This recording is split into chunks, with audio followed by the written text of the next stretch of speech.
In case you've forgotten, today is November the 16th, and that means that the next 16th you're going to have will be in December, the final month of the year, and that will be just a few days to Christmas.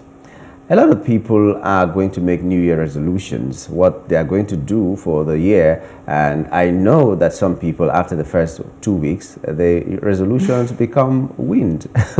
So they don't even know where the papers are. They don't know what their resolution was because of some factors maybe that have come into play. But one of the critical things that people make resolutions for is how to make more money. I'm going to do this, I'm going to do that. Everything culminates in you making more money and putting more food on your table and having the comforts of life. But the things that we fail to do is, or the thing that we do not know how to do, is to invest this money that can yield something for us. Does it always have to be selling? Does it always have to be doing one thing or the other that we've always known? There's something called investment. So as the year winds down and people continue to look for extra income, what investment opportunities are there to tap into? And we're glad to have with us an investment analyst in the person of Mr. Donatus Onoja. Good morning and welcome to the program, Mr. Onoja.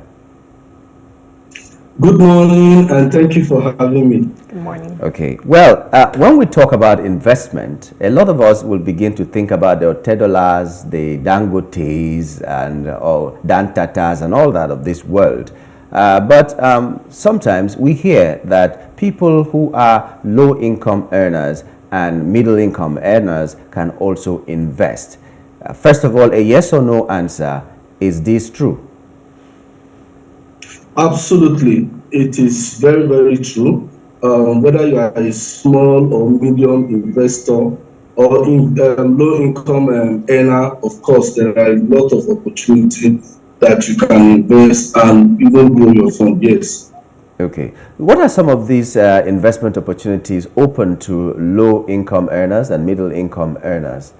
Maybe we'll take, because of time, maybe we'll take like 3 or 4 if there are that many, and see how we can talk about them.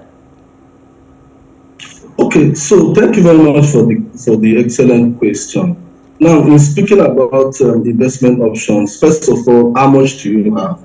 But I can tell you that from as low as 5,000 naira, there are a lot of investment options that you can invest in, beginning with a fund that is called a mutual fund, for example. So ordinarily, you should be able to invest in some fixed income instruments that include treasury bill, commercial paper. But with 5,000 naira, you will not be able to access that directly. So what now comes to play is for you to invest in mutual fund, maybe of an asset management firm. And mutual fund being a kind of a contributory investment scheme whereby resources can be put together.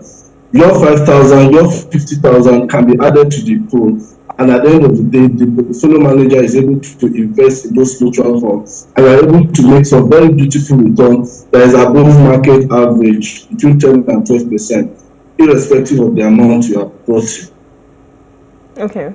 So, for instance, let me play devil's advocate. I am earning minimum wage, right? I have about 35,000 naira every single month. Some people might argue that it's not even enough to feed. So how do I even invest? What can I do to be able to take some of that money for me to be able to invest in, this mutual stuff you've talked about? Okay, so thank you very much. The truth of the matter is, whether you earn ₦1 million today is not enough. If you also add, if you earn 40,000 or 35,000, it's also not enough. The expenses usually grow outweigh the income, right? So what you need to do essentially is to be able to discipline yourself and ask yourself the honest question: from what I earn currently, how much can I set aside?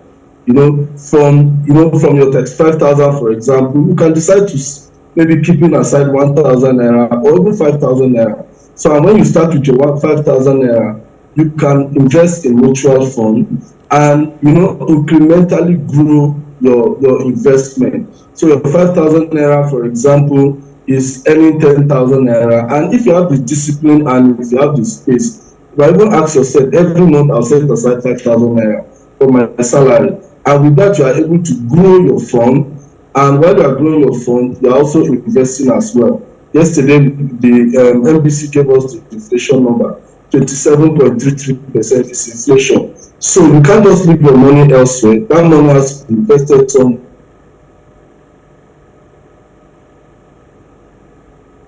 You can always start from somewhere, no matter how small your money is. Okay, one of the fears of investors or people who do not think that they are financially stable enough to invest is that, what if I try to be disciplined enough and what is the word they use again? Sakpa comes to me. Is it possible to go and get my funds when I need them? Or anything investment has to do with, you have to leave your funds for 3 years, otherwise you cannot access them.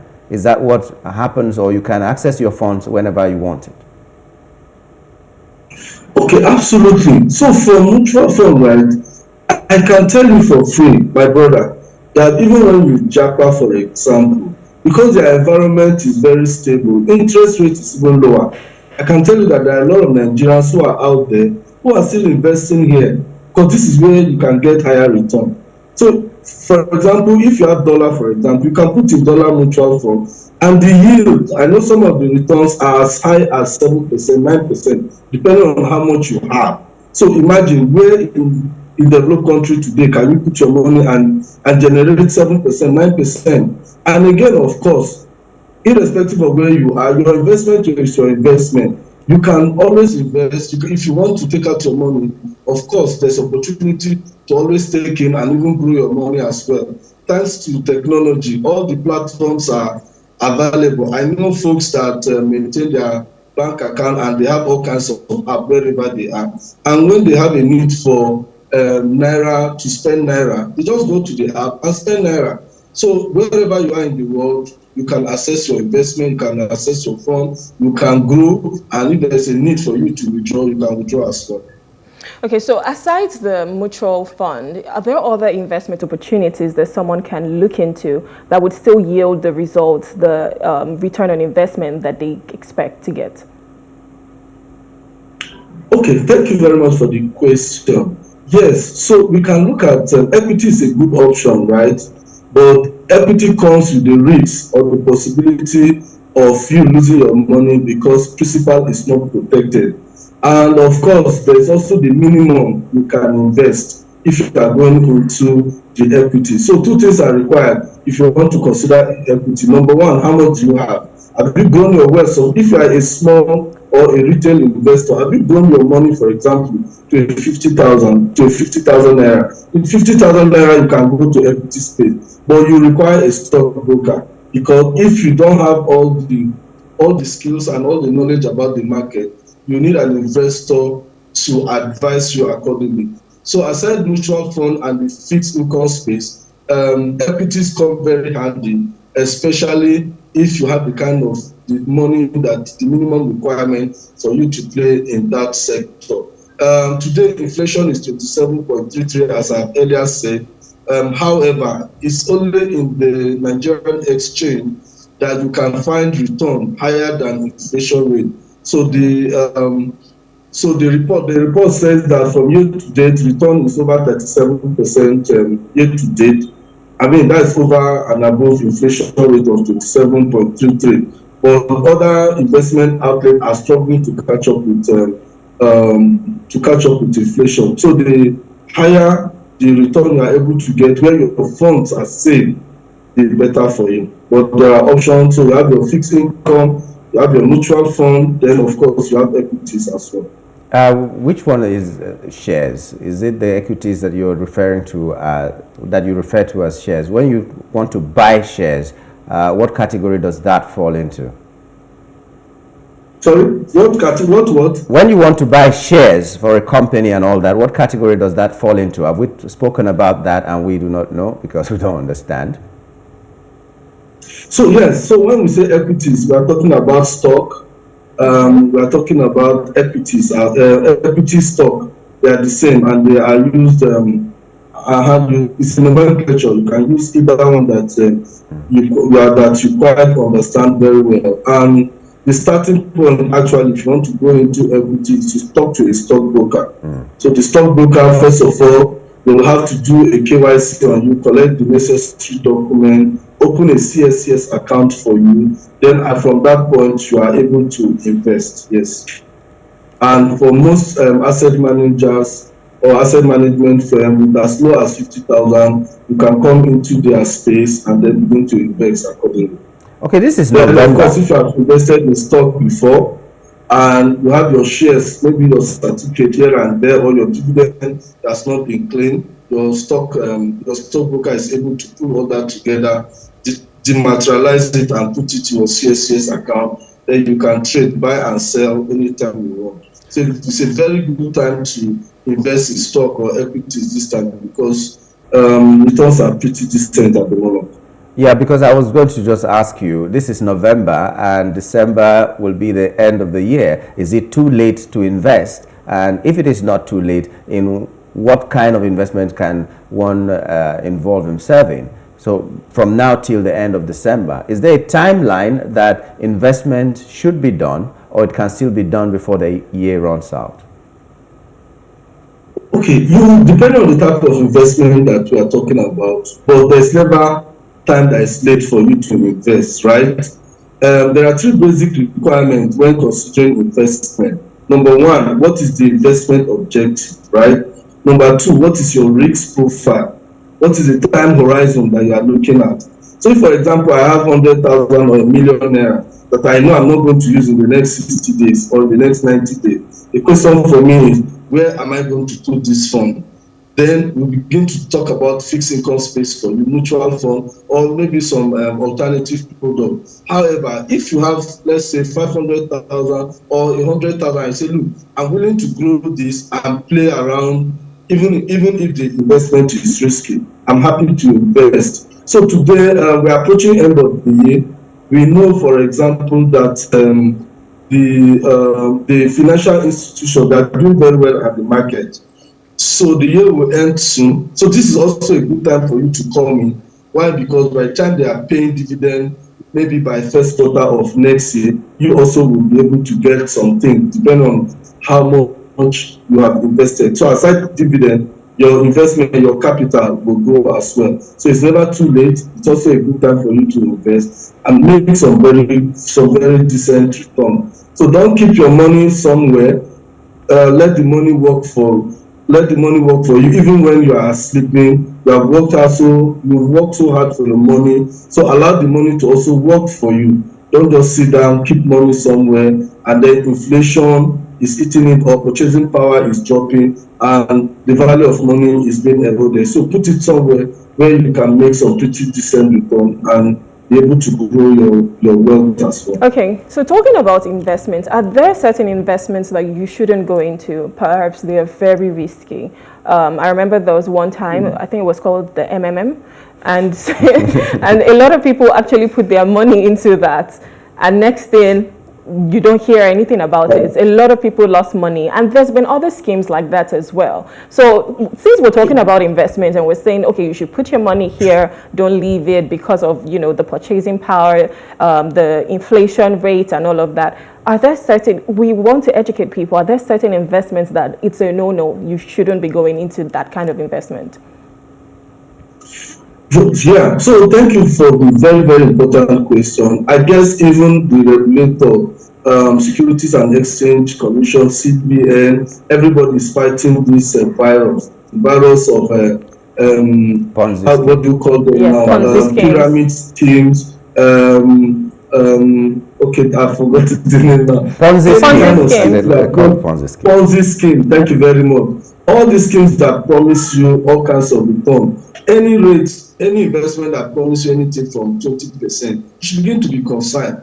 And you know, pyramid, your Ponzi scheme runs like a pyramid scheme where you rob Peter to pay Paul. They are very risky. Aside the Ponzi scheme, when someone is promising you something that is not real, okay, you are going to pay me 40% per month or 20% per month. The first question I should ask is, where are you putting that you make sufficient return and be able to pay me 40%, right? So it's very risky.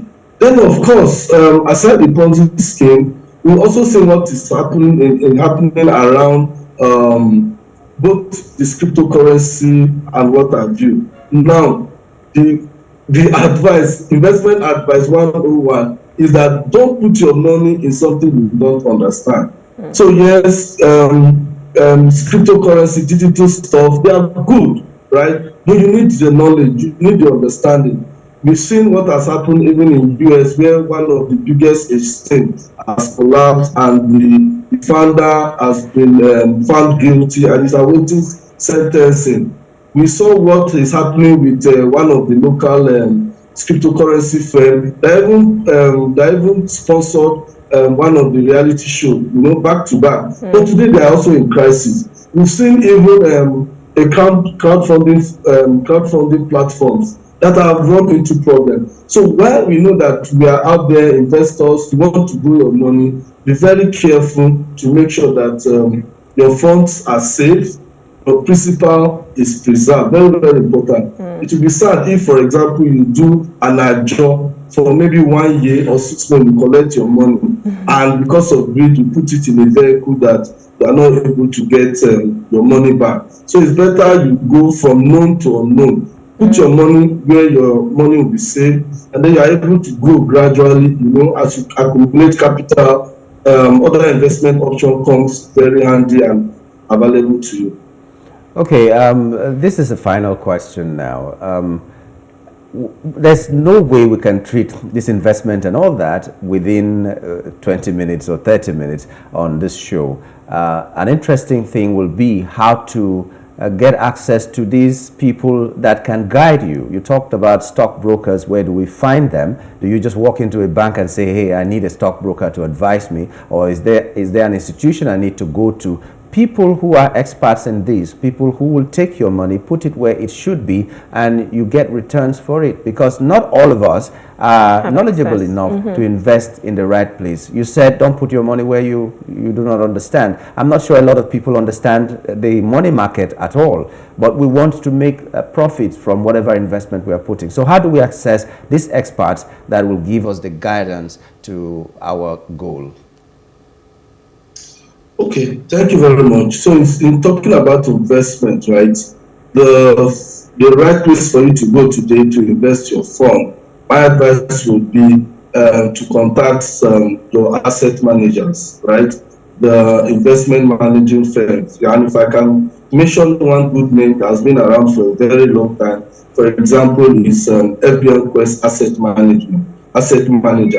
So if you find your way to an investment outfit, for example, FBN Quest, so they are happy to both offer you advisory services, and they have all kinds of products that are available for you to invest your fund, mutual fund, alternative investment channel, and similar institutions as well.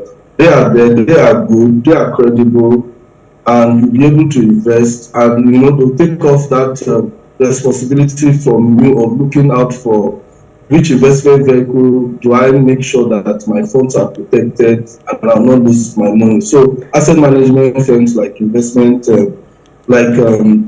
Quest Asset Management will be very handy and will be more than glad to help you grow and build wealth as well. And they charge you a fee for that, right? Not necessarily.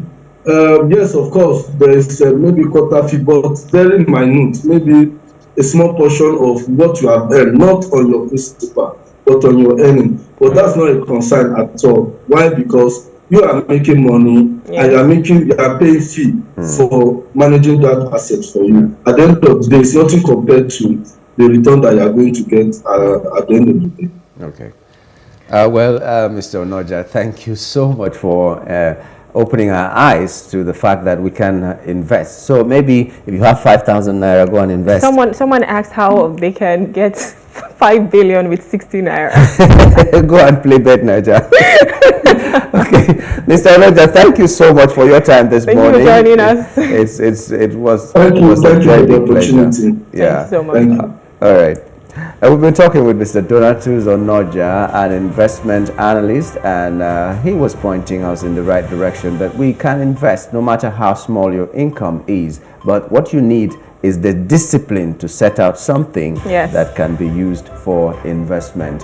And this is where we'll wrap it up on the show this morning. We hope that you will join us again tomorrow, same time, for the same program, The Breakfast on Plus TV Africa. Until then, my name is Nyamgu Agaji. My name is Brume Paulson, and we'll see you tomorrow.